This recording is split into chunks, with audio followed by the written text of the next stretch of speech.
तो स्पेशलाइज कोई ट्रेनिंग लेता है या पढ़ाई करता है, यस उस तरह के लोग अगर भारत के विकास में उस दिशा में न जाके वो दिशा बदल दें तो इसका क्या इम्पैक्ट पड़ेगा? रियलिटी और इंट्यूशन, इन दोनों के बीच में आपका बैलेंस नहीं बन पा रहा है। इससे आप क्या समझ रहे हैं? अगर आप बिहार के फाइनेंस मिनिस्टर हैं और आपको डिमांड रखनी है सीतारमन के पास कि बिहार को ये चीज़ की ज़रूरत है, आप क्या क्या लिस्ट करेंगे?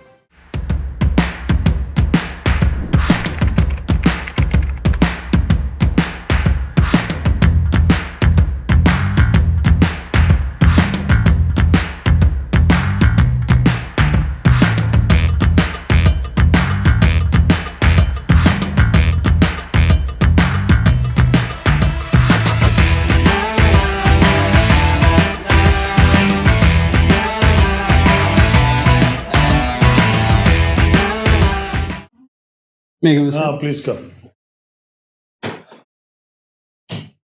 Please sit down. Vipul, Thank you, sir. Yes, sir. Vipul. Vipul, you are IITian. Yes, sir. You have not mentioned subject. In which subject you have? Sir, mechanical engineering, sir. I think I have mentioned it. No, it's not. No problem. Mechanical engineering. But tell us, being a mechanical engineer, Yes, sir. why do you want to come in administration? Sir, इसका जवाब मैं sir, I would like to speak in Hindi. हाँ हाँ बोलिए, Hindi Sir. बोलेंगे? हाँ sir. हाँ बोलिए। सर, इसके पहले मैं जो प्रीवियस जॉब में था उसके आधार पर सर मैं बताना चाहूँगा कि एडमिनिस्ट्रेशन में आने का मकसद मेरा क्यों है। सर, मेरा मानना है कि जो पिछले जॉब में था मैं, उस जॉब में सर विविधता की मुझे काफ़ी कमी लग रही थी। बहुत मोनोटोनस टाइप का वर्क हो रहा था और इसीलिए कुछ सालों तक मैंने जॉब करके और छोड़ दिया था। और उसके बाद सर सेकेंडरी रीजन्स ये भी है कि पर्सनल फुलफिलमेंट में भी उस जॉब में कमी थी और सिविल सर्विसेज में आना ये एक बचपन का ड्रीम भी था। और इसी तरीके से प्राइमरी सोशलाइजेशन भी मेरा हुआ है, खास करके बिहार की फैमिली में पले अच्छा, बढ़ने आप का। ये एक बात बताइए, in general, not for you, yes sir. तो स्पेशलाइज कोई ट्रेनिंग लेता है या पढ़ाई करता है, यस सर. उस तरह के लोग अगर भारत के विकास में उस दिशा में न जाके वो दिशा बदल दें तो इसका क्या इम्पैक्ट पड़ेगा? जैसे मैकेनिकल इंजीनियर्स हैं, मैकेनिकल इंजीनियरिंग के क्षेत्र में अगर देखा जाए तो भारत अभी बहुत पीछे है। दूसरी कंट्री के साथ में आप देख लीजिए, जर्मनी है, बाकी बिल्कुल. में वहां तक पहुंचना है, अभी विकास करना है कि नहीं करना है वहां तक। जी सर. तो उसमें जो लोग ऑलरेडी ट्रेंड है, जो इंडिया को वहां तक ले जा सकते हैं, वो वहां से मुड़ जा रहे हैं, वहां नहीं योगदान दे के ऐसी जगह योगदान देना चाह रहे हैं जहां बाकी लोग देने के लिए तैयार बैठे। सर, मेरा तो मानना आपका क्या कहना है, क्या विचार है इसमें? आप अपने पे मत लीजिए इसको, नहीं सर, मैं Just समझ tell रहा हूँ. us, हाँ। सर, मेरा मानना है कि पर्याप्त संख्या में जितने भी मैकेनिकल ग्रेजुएट्स निकल रहे हैं उनमें से पर्याप्त संख्या में लोग मैकेनिकल के कोर सेक्टर में जाकर के जॉब कर रहे हैं और बीच के in the middle of career अगर किसी को लगता है कि अपने बचपन का दूसरा सपना साकार करने का प्रयास करे या फिर वो दूसरे एरियाज से ज़्यादा इंटरेस्टेड हो, तो मेरे हिसाब से उसे ही अलाउंस मिलना चाहिए सर. नहीं, मिलना चाहिए, बट इससे देश को तो घाटा होगा ना।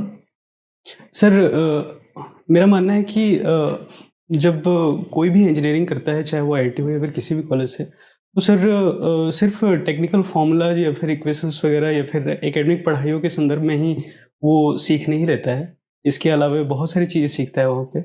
उदाहरण के तौर पे सर टीम बिल्डिंग एक्सरसाइज बहुत सारे होते हैं, इतने सारे कोर्सेज मतलब करते आप जो अब बाकी चीज सीखा है मैकेनिकल के अलावा, हैं। जी सर, उसका आप इस्तेमाल कर सकते हैं, बिल्कुल सर. आप यही कहना चाह रहे हैं। अच्छा, कोई बात नहीं। अच्छा, एक चीज और ये बताइए कि अभी जो ऑटोमोबाइल क्षेत्र में जी सर. बड़ी सारी चेंजेस आ रहे हैं, जी सर. खासकर जो आपका ट्रेडिशनल व्हीकल बनता है, फ्यूल, फॉसिल फ्यूल से रिलेटेड है, जी सर. उसके अलावा अभी हाइब्रिड काइंड ऑफ टेक्नोलॉजी आ रही है, जी सर. ईवी आ रहा है, वो सारी चीजें आप क्या देखते हैं, क्या स्कोप है भारत में? सर, ईवी सेक्टर में मेरा मानना है कि भारत जो है वो दुनिया के सबसे बड़े मार्केट्स में से एक है और ख़ास करके एनवायरमेंटलिज्म की दृष्टि से अगर देखा जाए इसे, तो मेरे हिसाब से जो पंचामृत गोल्स के तहत नेट ज़ीरो गोल जो है भारत का 2070 तक बनने का, उसके लिए ईवी सेक्टर का योगदान जो है वो इंडिस्पेंसेबल है सर। उसके बिना हम शायद वहाँ पे नहीं पहुँच सकते 2070 तक। लेकिन ईवी के इम्प्लीमेंटेशन में बड़ी सारे चैलेंजेस हैं यस इंडिया में, जिसमें battery itself is a problem, yes है ना। जो बैटरी का मटेरियल्स है वो सारे मटेरियल्स इंडिया में है ही नहीं जी सर। जिससे हम हाई क्वालिटी आप बैटरी बना सकें।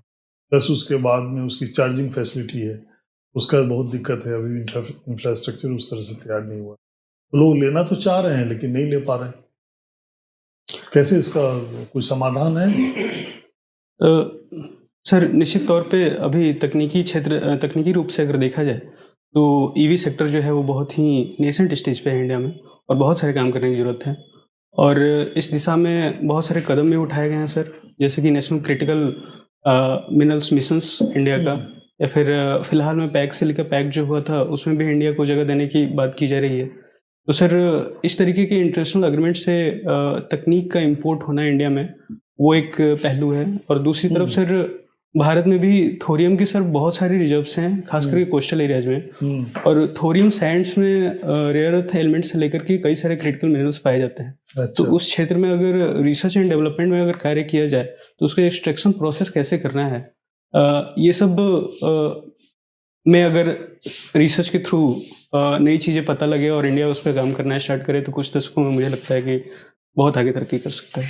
अच्छा, बिहार जो है एग्रीकल्चर का एक स्ट्रेंथ है बिहार का, जी सर, है ना। लेकिन मैकेनाइज्ड फार्मिंग में प्रॉब्लम आ रहा है वहाँ पर, छोटे छोटे प्लॉट्स होने। जी सर। तो इस दिशा में कुछ रिवोल्यूशन किया जा सकता है क्या? बिल्कुल सर, नए मैकेनाइजेशन हो सकते हैं, लेकिन सबसे बड़ा अवरोध इसमें जो पैदा होता है वो मेरे हिसाब से बिहार में सर पॉपुलेशन डेंसिटी के टर्म्स में अगर देखें तो हाईएस्ट पॉपुलेशन डेंसिटी है, जिसके चलते सर लैंड होल्डिंग्स जो है वो बहुत फ्रैगमेंटेड नेचर के हैं। ठीक है, वो तो है। और इसके चलते इन्वेस्टमेंट में दिक्कतें आती हैं। लेकिन मेरे हिसाब से अगर लो कॉस्ट मैकेनाइजेशन अगर बिहार में लाने का प्रयास किया जाए तो इसमें बहुत बड़ा अवसर पैदा हो सकता है। इसके सर उदाहरण के रूप में अगर बात करूं मैं तो सर बहुत सारे बाढ़ पीड़ित क्षेत्रों में जो कन्वेंशनल क्रॉप्स जो होते हैं जैसे कि चावल हो गए या फिर गेहूं हो गए, वो उपजाने में दिक्कतें आती हैं। अगर उस आपदा को अवसर में बदलने का अगर हम सोचें सर तो उसमें बड़े प्रावधान किए जा सकते हैं। उदाहरण के तौर पे सर मखाना की खेती उसी तरीके के 4 रीजन्स में किया जाता है। ठीक है। इसके अलावा सर कर्मी का साग हुआ, तो फिर सर चेस्टनट सिंघाड़ा का जो पौधा होता है वो भी उसी तरीके के क्षेत्रों में किया जाता है। तो उसमें सर फ्लोटिंग हार्वेस्टर्स या फिर पेडल के थ्रू मूव करने वाले हार्वेस्टर्स वगैरह यूज किया सकते हैं, जिसमें हम देख सकते हैं कि उतने बड़े फाइनेंशियल लागत की जरूरत नहीं है सर, और छोटे लैंड होल्डिंग वाले जो फार्मर्स हैं वो भी इस क्षेत्र में नहीं, जो इलाका वो तो आप फ्लड ओरिएंटेड जो इलाका है उसका बता दें सोल्यूशन। यस, जो नॉर्मल एरिया है बिहार के नॉर्थ एरिया में, बहुत बड़ा एरिया है जहाँ फ्लड नहीं भी आता भी है तो बहुत कम आता है। जी सर। लेकिन छोटे छोटे प्लॉट होने के कारण तो क्या मशीनीकरण को उनको नैनो मशीन या छोटे मशीन बना के नहीं किया जा सकता?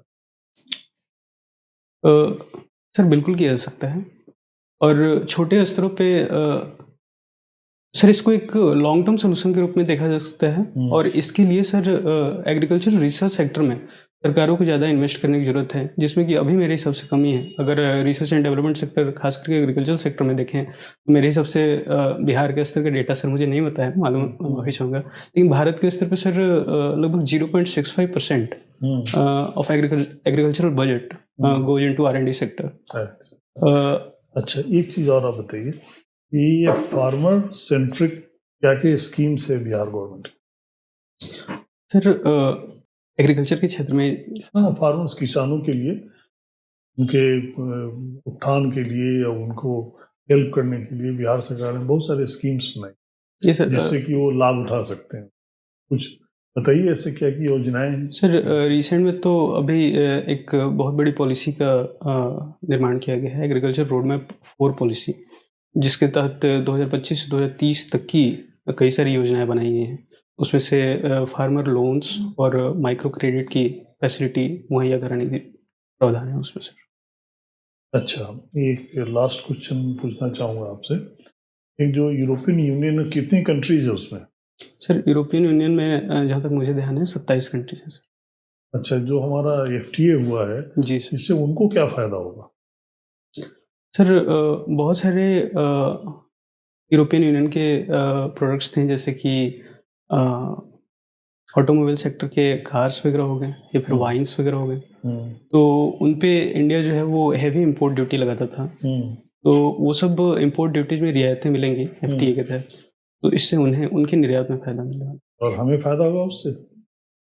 सर हमारे भी बहुत सारे एक्सपोर्ट ड्यूटीज को उन लोगों ने कम नहीं, किया। जो अगर इंपोर्ट ड्यूटी उन पे कम कर देंगे तो हमें क्या फ़ायदा होगा? सर मेरे हिसाब से एफटीए जो है वो ट्रांजैक्शनल चीज़ें होती हैं। किसी क्षेत्र में हम अगर कमी चाहते हैं तो, और दूसरे क्षेत्रों में फ़ायदा भी मिलता है, लेकिन सर जिस क्षेत्र में कमी, उसको कमी के रूप में नहीं देखना चाहिए। मेरे हिसाब से अगर बाहर की चीज़ों का इंपोर्ट बढ़ता है तो उस क्षेत्र में जो इंडिजिनस इंडस्ट्री हैं वो ज़्यादा कॉम्पिटिटिव होते हैं, और यहाँ पर Good, ठीक है। ओके विपुल, यस सर। पॉडकास्ट देखने का शौक है आपको? जी सर। किस किस्म के पॉडकास्ट देखते हैं? सर पॉडकास्ट हिस्ट्री से संबंधित, जियोपॉलिटिक्स से History? संबंधित। Yes sir. और जियोपॉलिटिक्स से संबंधित सर, और एंथ्रोपोलॉजी से संबंधित। ओके, तो आपका कुछ निर्धारित समय है कि कभी भी देख लिया? सर कभी भी शौक के तौर पर सर। कभी भी देख सकते हैं। ओके, रियलिटी और इंट्यूशन, इन दोनों के बीच में आपका बैलेंस नहीं बन पा रहा है, इससे आप क्या समझ रहे हैं? सर रियलिटी में नहीं बोलना चाहूँगा सर, उसको तार्किकता के संबंध में मैं बोलना चाहूँगा कि कभी कभी तार्किकता जो है, वो रैशनलिज्म जो है, वो मेरे ऊपर कभी ज़्यादा हावी हो जाती है। कभी कभार मैं अंतरात्मा की आवाज़ सुनने में सर कभी कभी समस्या महसूस करता हूँ। हमेशा ही सुननी चाहिए? अपने हमेशा अंदर की आवाज़ हमेशा ही सुननी चाहिए? आप कोई गलत काम करने जा रहे हैं, अंदर से आवाज़ आएगी, एक बार ज़रूर आएगी कि ये काम ठीक नहीं है, या लगने लगता है कि ये काम अच्छा है। इंट्यूटिव कैपेबिलिटी होना तो अच्छी बात है, सुनना ही चाहिए। ये सर, ये कमी मैं मानता हूँ अपने में। नहीं, ये कमी क्या है कि सर तार्किकता हावी हो जाना, अपने अंदर की आवाज़, इंट्यूशन के ऊपर तार्किकता हावी हो जाना कभी कभार। इंट्यूशन के ऊपर रैशनलिज्म, रैशनैलिटी जो है वो हावी हो जाना कभी कभी। रैशनल कैसे हो सकता है? अगर कोई गलत काम हो रहा है यस सर। और इंट्यूशन आपको अंदर से आवाज आ रही है कि ठीक नहीं है, स्क्रूपलस काम नहीं है, तो कैसे आप उसको रैशनैलिटी को सही ठहरा सकते हैं? वो तो आप उसकी नजरअंदाज किए उस आवाज को। सर मेरा मानना है कि हाँ बताइए, मैं समझना चाह रहा हूँ। Yes sir. जैसे कि सर गलत काम और अच्छे काम की बात करें, उदाहरण के तौर पे कोई भ्रष्टाचार करना चाहता है, ठीक, अगर उदाहरण एक सर छोटा सा मैं देना चाहूँगा सर। जैसे कि मैं कुछ दिनों पहले लाइब्रेरी में पढ़ाई करता हूँ मैं सर, और लाइब्रेरी में मैंने जब एडमिशन लिया तो उस एडमिशन के टाइम पे जो लाइब्रेरी का जो केयर टेकर थे सर, उन्होंने मेरा रजिस्टर में नाम नोट करना भूल गए गलती से। उसके बाद सर 2 महीने बीत गए, और उसके बाद उनको ध्यान आया सर कि मैं एडमिशन ले चुका हूँ, और फिर उन्हें लगा कि अभी नया एडमिशन है इनका, और फिर इनसे अब पैसे की जब बात हुई सर, तो मैंने ऑनेस्टली उनको पिछले 2 महीने 3 महीने जितने दिनों से आ रहा था, मैं वो सारे पैसे जोड़ करके दिया उनको।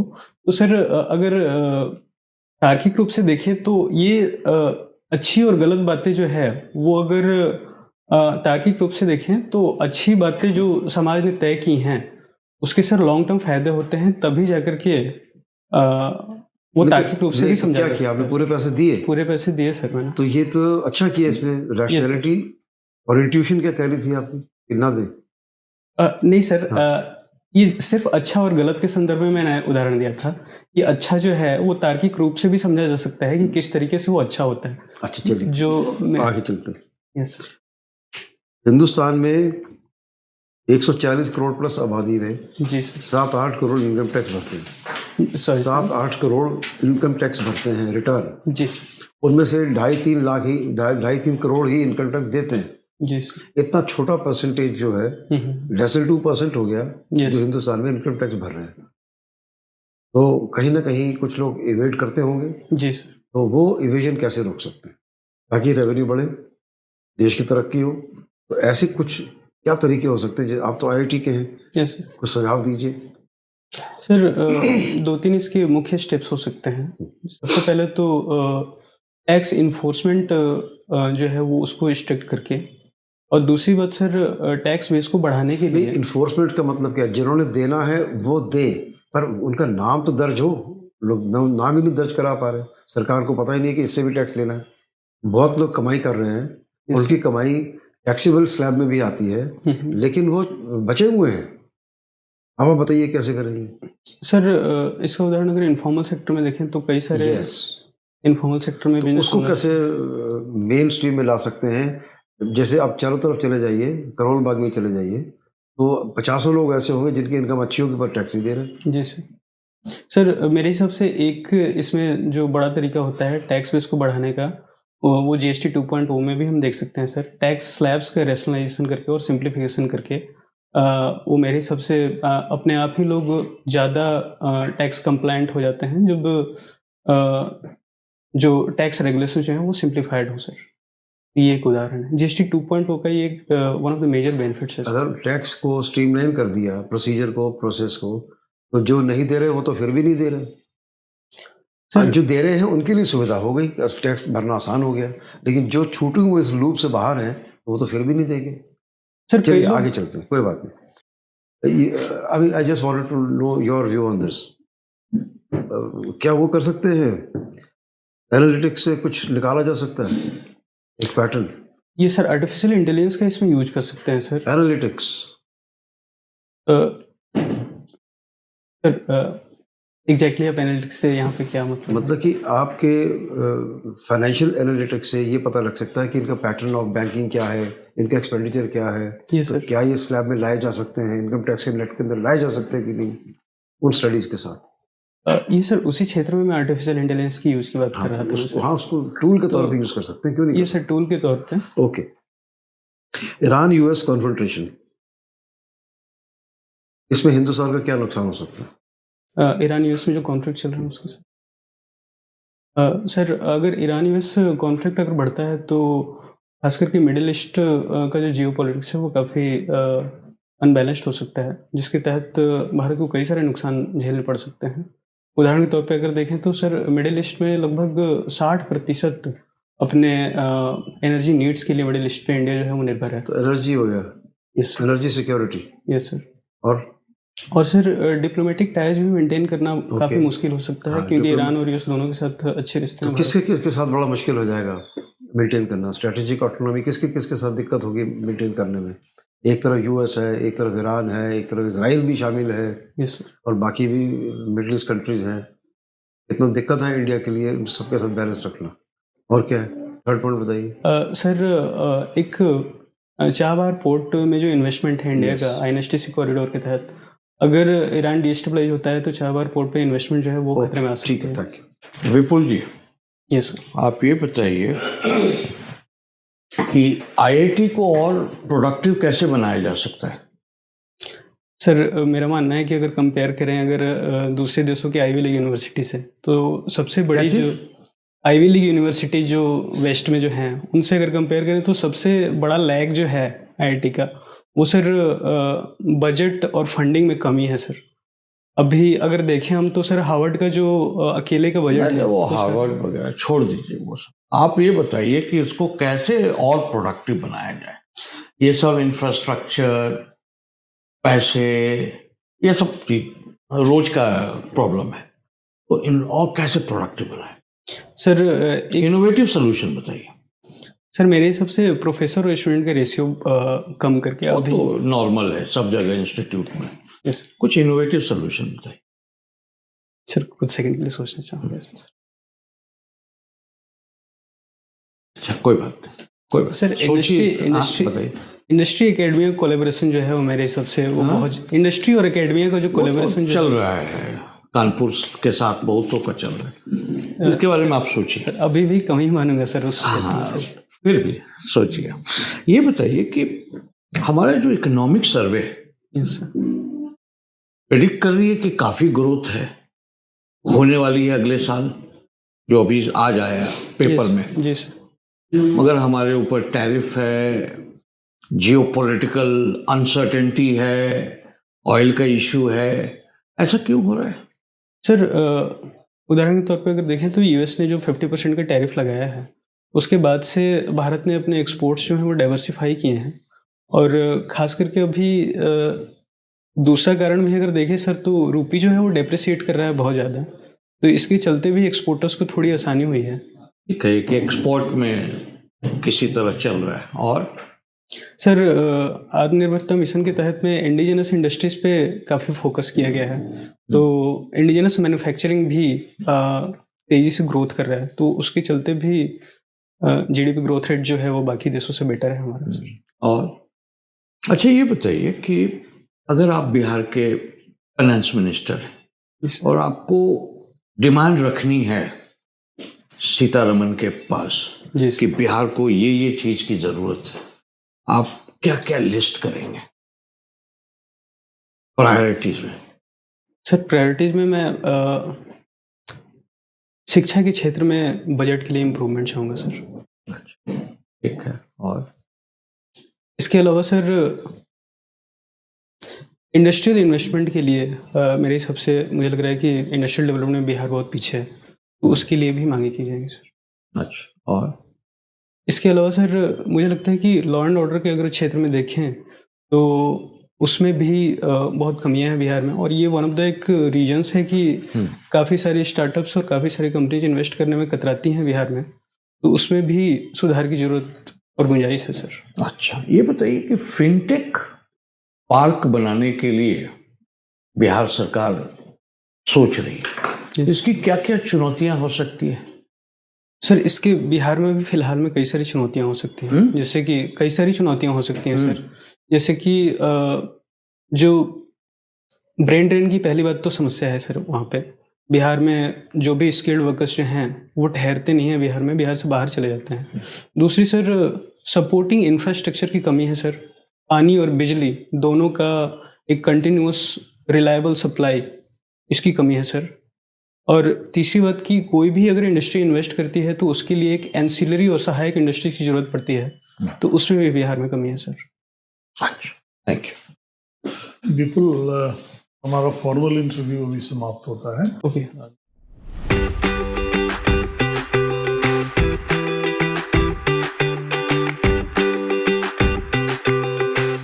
एक तो जब आप टाई पहनते हैं तो बटन ऊपर का बंद होना चाहिए।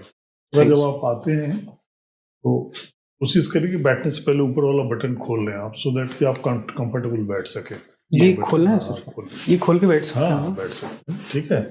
आप आराम से बैठ जाइए जिससे कि रिलैक्स रहिए।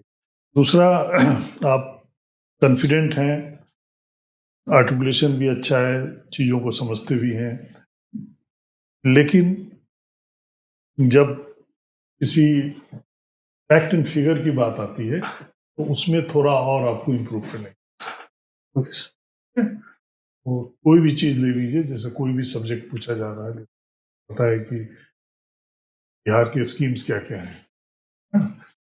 जैसे मैंने पूछा कि फार्मर सेंट्रिक स्कीम्स क्या हैं, तो 1 2 3 फटाफट तो है ऑलरेडी, तो याद करना कोई दिक्कत नहीं है। पॉइंट फॉर्म में लिख दीजिए उसको, पॉइंट फॉर्म में। पॉइंट फॉर्म में। इसी तरह और भी नारी से संबंधी है, महिला सशक्तिकरण है, ठीक है, उद्यमी क्षेत्र के लिए है, सोशल वेलफेयर के लिए है, सात निश्चय योजना चल रही है वहाँ पे, स्टूडेंट्स के लिए है, बहुत सारे स्कीम्स हैं, ठीक है। तो ये तो ऑलरेडी जो एग्जिस्टिंग स्कीम्स है उसका तो आपको पता है कि ये सारे हैं, इसमें से कोई एक आध पूछा ही जा सकता। स्कीम के बारे में अगर पूछा जा रहा है तो उसके जैसे कि आपने जैसे पूछा लिस्ट डाउन करने के लिए स्कीम्स, तो फिर उसकी डिस्क्रिप्शन में कितना बोला जाए सर? पॉइंट वाइज की पॉइंट्स होते हैं। फार्मर सेंट्रिक में क्या क्या है, वो क्रेडिट कार्ड दिया जाता है, उनको लोन दिया जाता है, उनको तरह से हर चीज का 2 3 4 पॉइंट जो है आप नोट करके रख लीजिए। कम से कम 1 2 भी बोल दीजिएगा आप सही, तो बोर्ड को लगेगा कि आपको इसके बारे में, तो ऐसे आप बना लीजिए, पॉइंट फॉर्म में बनाइए, स्ट्रक्चर्ड, ज्यादा बोलने की आवश्यकता नहीं। फिर उसके बाद में जो हमारे नेशनल इंटरनेशनल इश्यूज अभी जितने भी चल रहे उसको भी एनालिटिकल वे में, पेपर्स देख ही रहे हैं आप या देखिए पेपर, उसमें चीजें आती है, नोट करके रखें। आपके पॉइंट ऑफ व्यू जब कोई चीज पूछे जाते हैं तो कोशिश से रहे कि जो सरकार का जो उसमें कोइंसाइड करना, हाँ, तो आप उसको पॉजिटिव वे में उसको लेने की कोशिश कीजिए। हर चीज का पॉजिटिव पहलू जो है वो रखने की कोशिश, नेगेटिव भी होता है लेकिन आपको पॉजिटिव पहले पूछ, ठीक है। अननेसेसरी अपना ओपिनियन नहीं देना अनलेस की पूछा ना जाए। सर अभी जो इंटरव्यू हुए हैं कुछ लोगों के, उनके ट्रांसक्रिप्ट्स में सर पढ़ रहा था तो कई बार कैंडिडेट से पूछा जा रहा है कि सर कुछ ओकेजन्स ऐसे बताइए जब प्रेजेंट गवर्नमेंट जो है वो अकाउंटेबल नहीं रही है, तो सर वैसे केसेस को कैसे डील किया जाए सर? वैसे केस में अगर जैसे पब्लिक है, ठीक है, पब्लिक कहीं ना कहीं तो 100% अचीवमेंट हो नहीं पाता है, पब्लिक का एक्सपेक्टेशंस तो बहुत होता है, जैसे करप्शन ही है, तो लोअर लेवल पे करप्शन अभी भी खत्म नहीं हुआ है ना। स्कीम्स तो है गवर्नमेंट का, गवर्नमेंट तो चाहती है कि ट्रांसपेरेंट हो, सब कुछ हो, लेकिन इस दिशा में गवर्नमेंट काम कर रही है, डिजिटाइजेशन हो रहा है, ऑफिस ऑटोमेशन हो रहा है, लोगों का रीच बढ़ रहा है, तो धीरे धीरे खत्म हो जाएगा। सर अभी छोटे छोटे जो स्पोरेडिक इवेंट्स जो हुए हैं, ऐसे क्वेश्चन में उनका जवाब उनका प्रयोग किया जा सकता है कि फॉर एग्जांपल अभी नोएडा में जो इंजीनियर की डेथ हुई सर, या फिर जो वाटर आप पॉलिसी उसमें क्या, आप उसको पॉजिटिव वे में ले सकते हैं। जो इक्विपमेंट हमारे पास में है, जो हमारा डिजास्टर मैनेजमेंट जो टीम है, उसको और ट्रेनिंग देने की आवश्यकता है कि वो ऐसे सिचुएशन को भी डील कर पाए। बोले साहब पानी ठंडा है, पानी में सड़िया है, हम नहीं जा सकते हैं, तो ये तो बहुत, इसका मतलब लैक ऑफ ट्रेनिंग है, लैक ऑफ इक्विपमेंट है, तो उस दिशा में और काम करने की आवश्यकता है। ये है कि गवर्नमेंट बेकार है, काम नहीं करी, ऐसा नहीं बोल रहा है। जो लोग डिप्लॉयड हुए हैं, इसका मतलब है कि उनको ट्रेनिंग की और आवश्यकता है, ठीक है। सर एक्सप्लिसिट वे में अगर वो पूछ रहे हैं, जैसे कि ट्रांसक्रिप्ट में अगेन मणिपुर कॉन्फ्लिक्ट जो चल रहा है उसमें गवर्नमेंट क्या गलत कर रही है, ऐसे लोग अगर पूछते हैं तो सर कंपल्सरी क्रिटिसाइज करना पड़ जाता है सर। नहीं, आपको गवर्नमेंट को क्रिटिसाइज करने का कोई मतलब नहीं बनता है इसमें। उसमें बोलिए कि सरकार तो प्रयासरत है उसमें, ऐसा तो नहीं कि गवर्नमेंट ने बोल दिया कि तुम करते रहो और वहां पे अनरेस्ट होता रहे और प्रॉब्लम्स होता रहे मणिपुर में। मणिपुर का आप इतिहास देखिए ना, नॉर्थ ईस्ट का इतिहास है, वो चलता आ रहा है, उसमें कन्फ्लिक्ट से, वहाँ के लोकल कन्फ्लिक्ट से बहुत सारा इंटरफेरेंस भी आप नहीं कर सकते वहाँ, ठीक है। तो उन चीज़ों को देखते हुए प्रयास है गवर्नमेंट कर रही है, ये ढंग से बोलना टू टैकल द सिचुएशन। ये सिचुएशन रिएक्शन नहीं है, वो आपसे जो पूछा जा रहा है इस तरह क्वेश्चन, आप बोलेंगे हाँ गवर्नमेंट तो ठीक नहीं काम कर रही है, तो ये तो बोलना नहीं ना। ओके विपुल, ड्रेस ठीक है आपका, कम्युनिकेशन अच्छा, सर ने बताया। एक दो पॉइंट को ख्याल कर लीजिए, जो आप लॉजिक देंगे डेव के पॉइंट से, जैसे आईआईटी का पॉइंट है, वहाँ से उठ सकता है कि आपने आईआईटी करने के बाद, इतना अच्छा कोर्स करने के बाद आप इधर आ रहे हैं सिविल सर्विसेज की तरफ, तो आप अगर कहते हैं कि बचपन से ही मैं जाना चाहता था, तो फिर चॉइस ही नहीं बनती आईआईटी जाने की। अच्छा आंसर ढूंढिए उसका। What is the need to go to IIT, struggle so much, JEE mains pass करो, JEE एडवांस पास करो, स्वेटिंग करो इतना ज़्यादा, और फिर उसके बाद जाके कोर्स करने के बाद बोले साहब मैं तो अभी सिविल सर्विसेज। अच्छा, हाँ, आप इसको पॉजिटिवली टर्न करिए कि साहब मैंने इंजीनियरिंग की ताकि मैं लॉजिक और अपना जो भी सीखा है मैंने उसको उपयोग करूँगा मैं सिविल सर्विस में, टेक्नोलॉजिकली मैं कंट्रीब्यूशन दे सकता हूँ। तो आप उसको कोई पॉजिटिव पॉइंट से दीजिए, लॉजिक तब दीजिए, बचपन से फिर बोलने का कोई मतलब नहीं है। अच्छा, फिर आप ये बोल दीजिए, आपने कहा कि साहब ये उनका ये तर्क हो सकता है कि ये जो इंस्टीट्यूशंस हैं टैक्स पेयर्स की मनी से चलती हैं। आप सब्सिडाइज कोर्स है एक तरह से, सिविल में इंजीनियरिंग बहुत महंगी है, आईआईटी में थोड़ा एज कम्पेयर सस्ती है। तो अगर आप इतना रुपए खर्च करा के सरकार के फिर इधर आ रहे हैं तो वहाँ गए क्यों? अच्छा, अगर आपको इधर ही आना था तो पहले ही आ जाते। आपको एक होता है कि जी मैंने आईआईटी पास करना है, तो एग्जाम पास करके बोलो I take a choice not to join IIT, so that next step in the waiting merit list में होगा ही कैन अवेल। आपने एक ही वैकेंसी, उनका ये कहना होगा कि साहब आपने एक ही वैकेंसी ले ली, सरकार की मनी भी वेस्ट कर दिया, या जो इन्वेस्टमेंट किया वो आपसे ले नहीं पा रहे वापस। आप इंजीनियरिंग एफर्ट सरकार को कहाँ दे रहे वापस कायदे से? तो इस तरह की वो सवाल पूछ सकते हैं आपसे।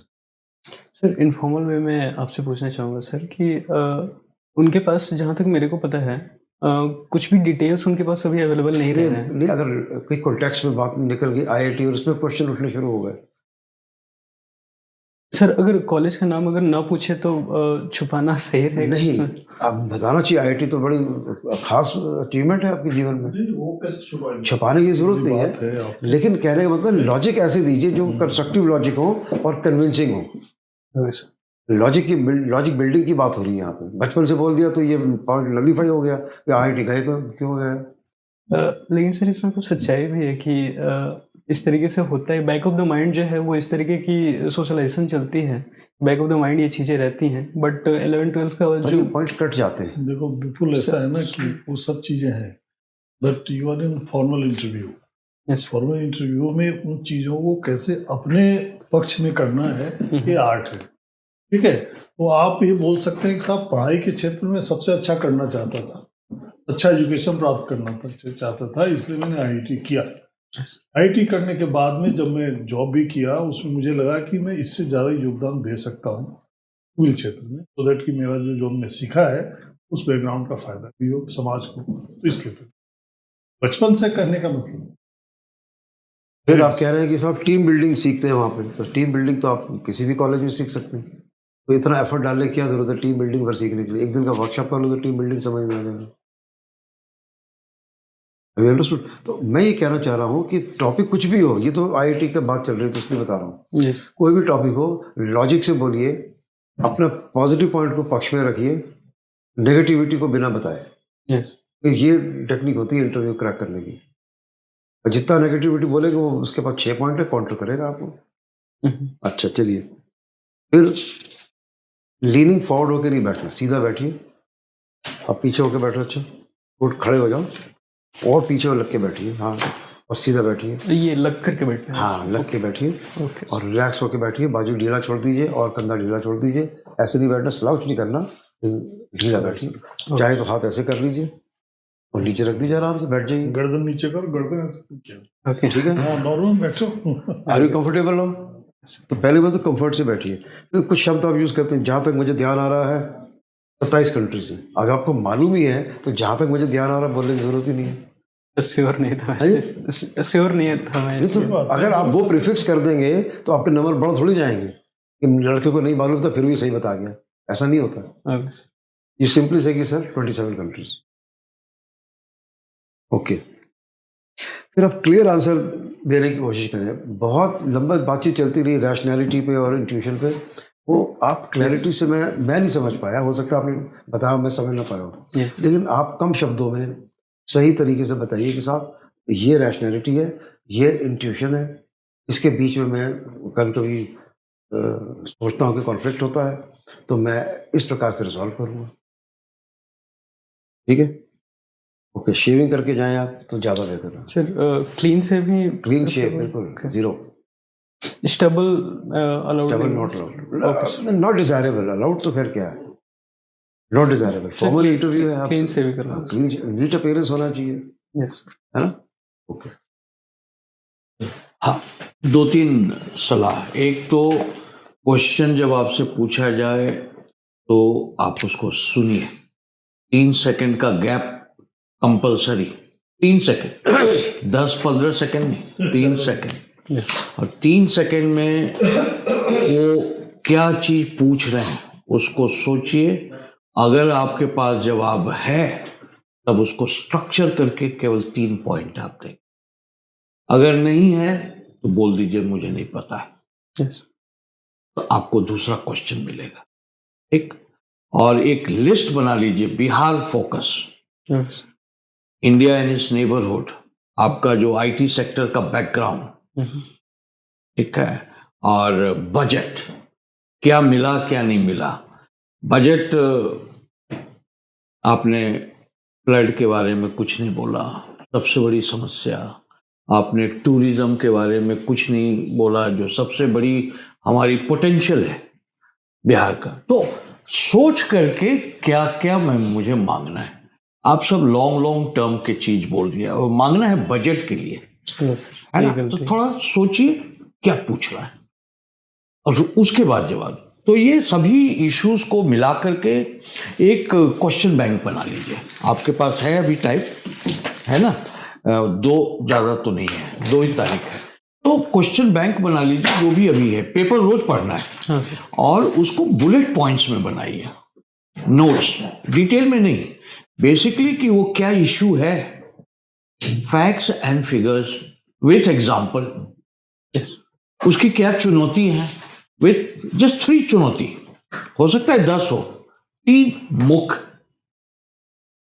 Facts, figures and example. सरकार क्या कर रही है, स्पेसिफिक प्रोग्राम, ये नहीं गोल मटोल बात की कोशिश कर रही है, काफी उन्होंने अनाउंस किया, नहीं, स्पेसिफिक प्रोग्राम किसी भी इशू से रिलेटेड विथ एग्जाम्पल, है ना। फिर आपका क्या विचार है, क्या सुझाव है। मान लीजिए वो जान जाएंगे कि आप आईटी सेक्टर में, तो फिनटेक के बारे में कुछ बताइए, है ना, क्या क्या हो सकता है समस्या। क्या बिहार में काम करना और बेंगलोर में काम करना एक ही बात है? वहां भी फिनटेक है, यहां भी फिनटेक है। कितने लोग जान, आपने सही बोला, ब्रेन ड्रेन, कितने लोग वापस जाना चाहेंगे, हैं? वो अपने बच्चे को कहां पढ़ाएंगे? Lot of things. तो इस तरह से क्या चुनौतियां हैं, कुछ आपका अपना स्पेशल इनोवेटिव सोल्यूशन बताइए, क्योंकि आप इस सेक्टर में हैं।